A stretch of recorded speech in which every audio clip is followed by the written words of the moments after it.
Welcome to the Go Slow to Go Fast Lifestyle Podcast, the show where we explore slowing down and embracing intentionality and how it can actually accelerate your progress and lead to profound growth. Today, we have an incredibly inspiring guest who embodies this principle in every sense of the word. At the age of 9, our guest, Laura Bratton, was diagnosed with an eye disease that made her face difficult reality that she would become blind soon. And over the next 10 years, she experienced the traumatic transition of adjusting to life without sight. Imagine the courage, the resilience, and the sheer determination that would take. Laura is insightful. She has written a book called Harnessing Courage, and this title perfectly encapsulates her journey. And she's also founded UB Global, an organization dedicated to providing speaking, coaching, and empowering all people to overcome challenges and obstacles with grit and gratitude. Laura's story isn't just about adapting. It's about thriving in the face of immense adversity and using her experiences to uplift others. I'm so honored. Welcome, Laura. Thank you for being here. Thank you. I'm excited for the opportunity. Our listeners are going to be excited to learn more about your story. What does going slow mean to you? To me, it means being present in the moment and experiencing what is. So rather than being constantly focused on the future or the past, speeding up to focus on moving forward fast or just focusing on how the present or the past used to be, to me, being slow means just being in the present moment. Mm-hmm. Like that. Being, some might say be here now or be in the now, being present, going slow. And it doesn't mean that we're not achieving, that we're not reaching our goals. 100%. Yeah. And your company, UB Global, I wasn't really sure what what your thinking was around why you chose to call your company that. But then before we got started recording, you shared with me a little bit of the background. And could you tell us a little bit more about what your company is all about? Yeah, so the name was very intentional. So UB is the Latin word that means when or where. So as I'm speaking, as I'm coaching, working with individuals one-on-one, I'm always asking the question, when and where do you need grit? And when and where do you need gratitude? And that perfectly ties in. That's what I mean about that connects to the definition of slowing down, because asking that question reminds people to be focused on the present, be focused on the here and now. And just like you said, that doesn't mean you're not doing anything. It means you're powerfully present in the moment. Absolutely. Yeah. And I think we can all hear that. We can probably hear that several times a day as we go through the little things and the big things that might bog us down and get us frustrated, get us upset, throw our day off, whatever it looks like for each of us. And it's going to be different for everybody. But certainly somebody who's navigating life without sight, I can't imagine the challenges that you've overcome. And I don't know if you want to talk a little bit more about that, anything from your background that you want to bring in to the conversation, but I'd love to hear kind of what your thought process is with navigating your challenges day to day and how you kind of thrive and survive through that. Yes. So talk about how I learned the power of going slow and the gift of going slow. I want to give a quick background on where I was before I learned the gift of going slow. And that'll make what I'm saying make more sense. Before I learned to be in the present, before I learned to slow down in order to go fast, I was overwhelmed with anxiety about the present because I was just adjusting to life without sight. And I was so fearful and overwhelmed by the future because my focus was constantly on all of the future. At the same time, I was incredibly overwhelmed with depression because, again, just as I mentioned in the first definition, I was so focused on the past and grieving, rightly so, what I had lost, the vision that I had lost. So with that combination of anxiety and with that combination of depression, I was not focused on the here and now. I couldn't be. I wasn't in a mental place to be because the change was so significant.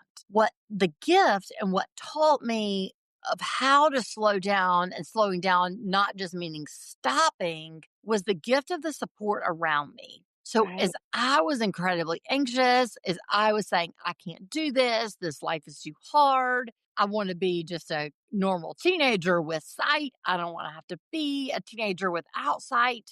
The gift of my parents were they were teaching me to slow down and be in the present moment. And the way they did that was through their actions. Every single day they would say to me in those high school years, every single day they would say to me, Laura, we just need to take it one day at a time.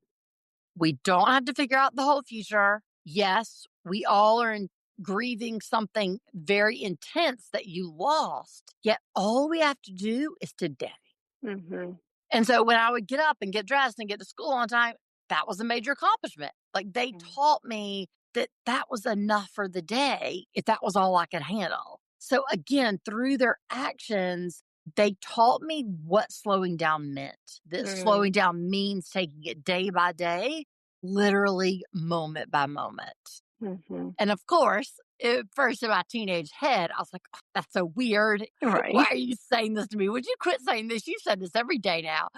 I didn't receive it. I didn't believe it was true. I didn't think there was any value to it. But as I continued to live it, I slowly decreased in the panic attacks and the anxiety and the overall depression. And I realized the gift of literally taking it day by day, moment by moment. So that's why I gave the definition that I did on slowing down. Just means being in the present, just being right where we are in the present moment. Yeah. And that's so profound because, I mean, most teenagers, they are so in the moment, but not for the right reasons. Right. They think their life is over if, something awful happens to them on a given day, and then that's it. Right. There's no persevering. Life is over. So the fact that your parents probably knew that about teenagers, a little bit, and they were able to kind of get you to think, let's just be in the moment. And let's celebrate the little things, as big or as little as they are. It's a big deal. That's a big deal. Right. Yeah. Right. Yeah. And the other gift that I would love, love, love to share that I also learned about slowing down and being in the present moment. I also learned that being in the present moment means accepting what is. Even when what is really, really hard and really, really difficult. So what I mean by that is a conversation that I had with a mentor taught me what I'm just sharing. Right before I started college, I was in an administrator's office, and I don't even remember why we were meeting or what we were talking about. At the very end of the meeting, she said, Laura, I just want to let you know, you think that you're done with grieving. You think you grieved the 4 years in high school, grieving's over. Now you can move forward. I just want to let you know and give you permission. It's okay to grieve, and you will grieve for the rest of your life. And that it's not a weakness. That does not mean you have not accepted your blindness. That does not mean you cannot move forward. It means you can do both at the same time. And the gift of that conversation was she gave me permission.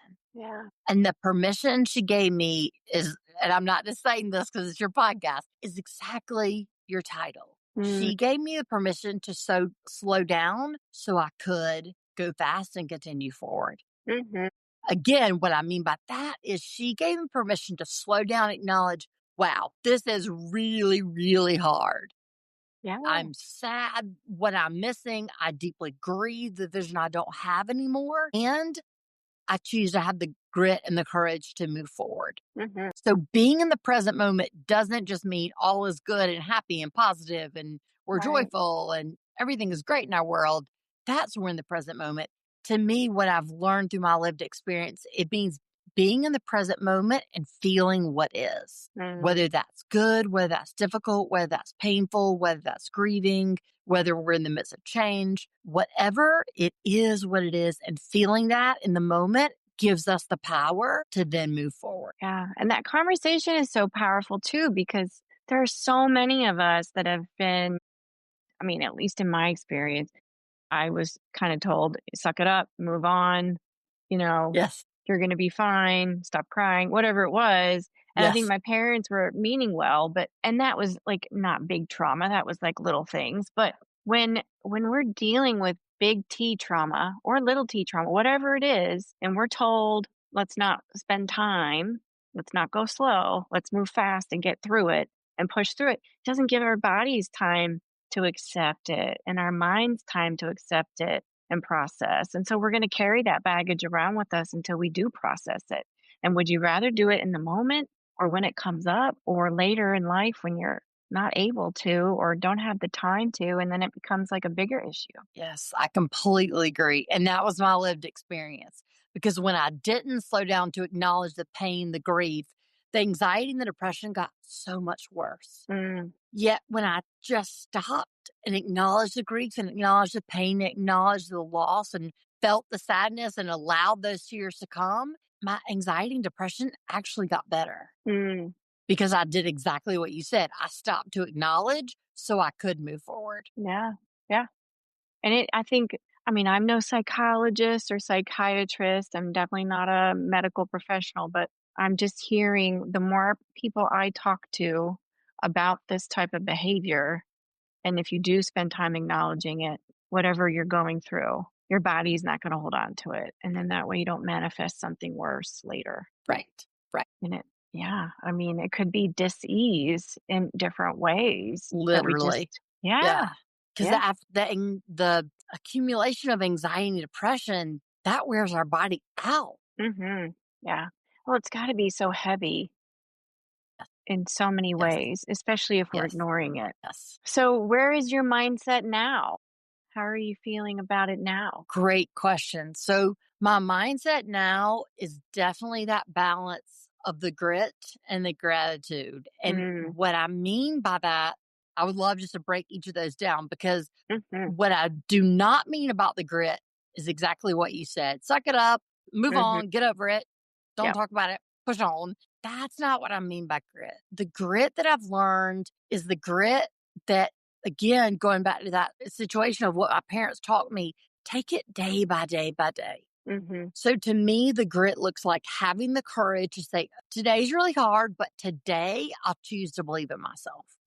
Today's really hard, but I choose to trust those supporting me today. So for me, the grit looks like each day and sometimes each moment choosing to have the courage, the strength, the self-compassion, the self-love to do the next thing that I need to move forward. And again, sometimes that grit looks like acknowledging this is really, really hard. Sometimes that grit is having the strength to say, gosh, I wish I still had sight. Yeah. I don't, so what am I going to do about it? That to me, that is intense grit to be able to hold that. At the same time, balanced with that is the gratitude. And again, what I don't mean about the gratitude is positive, happy. We walk around all day long saying thank you to everybody in every situation. Right. That'd be annoying. Yeah. What I've learned the gratitude is being deeply grateful for what helps me navigate through the difficulty. So a perfect, clear example in my real world is no, I do not wake up every day and say, I'm so grateful to be blind. This is great. I recommend it. Everyone should try this out. This is fabulous. But what I am deeply grateful for is to wake up and say, I'm deeply grateful for the guide dog that helps me navigate the world. I am deeply grateful for Siri that I can talk to all day long and that makes the world so much more accessible. I'm so grateful to Alexa that makes the world so much more accessible. So the gratitude that, again, mentors, I did not develop this on my own, that mentors have taught me is that mindset of being grateful for what empowers us to navigate through the change. So I share all that to say my mindset today is slowing down to realize the balance of grit and gratitude, to choose the balance of grit and gratitude so I can move forward in a healthy way. And I'm sure you talk more about this in detail in your book, Harnessing Courage, Yes, that is right? the whole book. Absolutely. That's probably the whole Yes. point of that book Yes. is the courage Yes. that you've had to go through this process Right. of grit and gratitude. But Right. I mean, even you said it, you're going to have, even you have bad days, even though you've written about this, we all are going to go through it. We're human. Right. Yeah. So I think that's a great message for the listeners out there.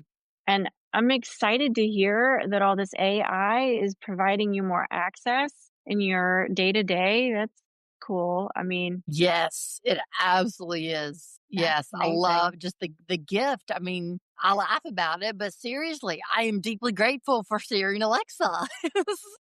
Yeah, It makes so much of the world accessible, I so much hear of the you. everyday world Yes. accessible. So again, rather than just being frustrated and negative and Hmm. in that victim perspective, I'm making the conscious choice. And again, that's every day. It's not a one time decision. Every day I say, yes, this is frustrating and I'm Hmm. grateful that I can figure out a way. Hmm. So again, I love how you said, we're all human Yeah. and we Yeah. all have those really difficult days and that's okay. Hmm. We have We're to give still ourselves worthy? permission. Yes, Yeah. Yeah. We're worthy, like you said. 100%. We are. And I think that's another, it seems to be a common thread that I'm coming across with a lot of listeners and women out there, and men too, I'm sure. We're all going through it at times where we have that negative self talk that we've got to acknowledge and Right. then redirect, Yes, and make a then difference. make the choice to redirect. Yes. Yes.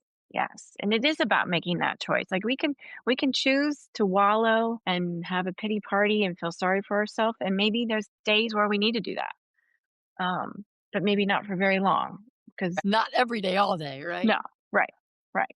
But I get it. There are days where you have to have some ice cream and chill out and just not worry about what's going on because we just need to take it slow. Yes, Maybe exactly. with some And ice that's cream. I'm so glad you said that because and that's exactly what I mean about slow is not just being present when it's all good. A lot of days being slow for me means calling a best friend and just saying, okay, I just need to complain. I just need to just sit there and listen. Don't tell me. And I'll literally tell this to her.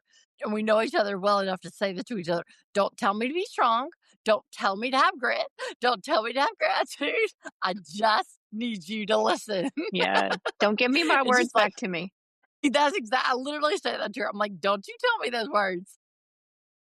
And she will. She'll just sit there and listen while I complain, while I cry, while I'm angry, whatever the emotion is, and then literally we'll just hang up. We don't end it with this pretty, oh, it all work out. I'll sleep well tonight, because she knows I'm not going to sleep well. But then the next day I'll call her and just say, thank you so much. Okay, I can breathe today. And that's the whole point of slowing down.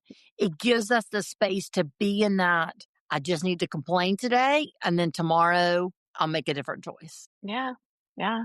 And you've got your safe people that you can do that with. I mean, we Yes. definitely the more and more I hear about loneliness and the epidemic of loneliness and how people need to connect and have that community. And if you don't have that best friend you can lean on, hopefully you have a partner or somebody, a family member that you can connect with and just Yes. remind them, I don't need it to be fixed. I just need to have a moment and then we'll move on. And that's the whole point. We'll move on. It's not that I'm going to stay in this moment forever. It's I need to have this moment and then I'll move on. Yes, you said it perfectly. And I'm sure you do that for your friend as well. I'm sure it's And reciprocal. that's the gift. And it's so Yeah, hard not to fix it, I right? know. It It's is. so hard to be on the other end of the phone and just want to say, "Oh, but you got this," and point out Mhm. all the good parts or whatever. But just to be quiet and in the crisis training world, it's called holding the space. So Mm. it's very important. And I have to remind myself, even though I'm professionally trained in it, when it's a good friend or a family member, all you have to do is hold the space. All you have to do is just literally be quiet and just Yeah. hold the space while they vent, they scream, whatever the emotion is. That deep cry, just Yes. whatever it is. Don't even tell them it's going to be okay. Just listen to their tears. Yeah. Something similar that you kind of touch on, similar in the education world. I think it was Art Garmston and Bob Costa who did a lot of cognitive coaching research. And they came up with a couple of programs that I took a while ago, like 15 years ago. But similarly to your holding the space, they call it let the silence do the heavy lifting. So Ooh. I've never heard that. I absolutely love it. It's very hard. That is incredibly hard. It I'm is. going to remember that. Yeah, you Because just have that's to true. sit. That is so hard to let silence be silent. Yeah. And I mean, I would get to the point where, like, if somebody in a school space would come to me and be like, I just have to have a talk. I just need to talk to you. And I'm like, okay, are you going to vent to me? Is this a session where you need me to problem solve with you? What is your goal for the end of this conversation? And they're like, I just need to vent. Okay. So it sounds like we're operating in parallel Yes, ways here. So it's good. definitely. And it's very hard. Yes, it is. It is. And you can get a little feisty if someone tries to fix your problem, we got to do it in our own I time. do. I definitely do. Yeah, I Yeah. get snappy. I Yeah, told you got to fix it. I know. And you kind of touched on this just a little bit too, that there is that thing of toxic positivity. We don't want to be all cheery and sunshines and rainbows and unicorns that everything's going to work out fine. Because there are just times where that's not what we want to hear. And especially these days when there's so much going on in the world, we definitely need Yes. to be able to sit with that reality of whatever people are experiencing. Yes. And that's been my lived experience of Mm, going back to what you were saying, kind of about, suck it up, work on, sweep it under the rug. That same concept is true when people just say, just be thankful, just be blessed that you I have your know. hearing, or just be Yes. thankful. I'm like, yes, I am. But Hmm. let me also grieve. Hmm. Let me also grieve what I do not have. That doesn't mean I'm not a positive person. It Right. just means in this moment, I need to grieve. So, yes, my experience has been that toxic positivity made me have more panic attacks. Mm, It yeah. made me more depressed. Yeah. And that's where I came up with the grit and gratitude that I'm so passionate about, because that toxic positivity just did not work for me. It made me more depressed. It made me more anxious. So thank you for bringing that up, because that is my lived experience. Yeah, no. I can only imagine, having to hear that over and over and over again and just be like, enough. Right. I've got to write a book about it now. Right. Exactly. And that's the permission that mentor gave me was, yes, I am thankful, and I can also grieve. Hmm. I can do two truths at one time. Absolutely. Yeah. Okay. So, what made you, creating this organization in your company? Did you write the book first? Did you do the company first? Or did you do them both at the same time? How did you kind So of I get into did that them. space? Yeah. So I'm so glad you asked. It completely connects to everything we've talked about. I did them both at the same time. So I published my book and I started the organization at the same time. And it was very specific. My drive, my passion for both was because I received such incredible support. I did not want to say, okay, I received this support, good for me, end of story. I was deeply driven, and still what drives me, motivates me every single day was, I've received the support. Now let me go and be the support. So the support that I've received, I wanted to go and be that support to others so they could also receive it. So they could also receive the gift of empowerment and the gift of realizing we can grieve and be sad and be angry and accept our new normal and navigate through change and move forward.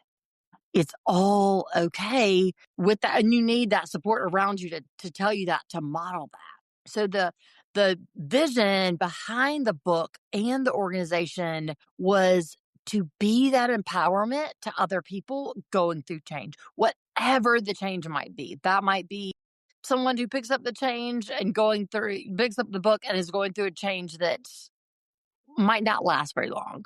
Or it might be someone picking up the book and going through extreme life changing, every single moment is affected. Regardless, the principles, the tools are the same.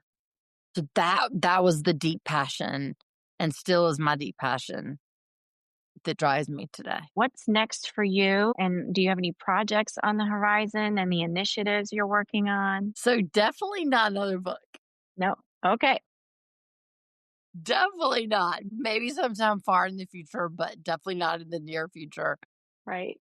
Definitely my strengths are in the speaking and in the working, in the individual, the coaching, working with individuals.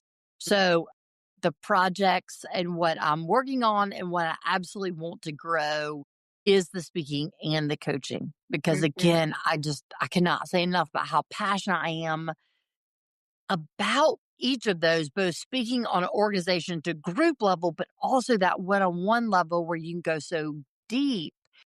Just that gift of empowerment that I can give to others to say, this is hard and you are enough. Yes, this is hard and you are worthy. So that's my constant passion, Yeah. my constant project, my constant future.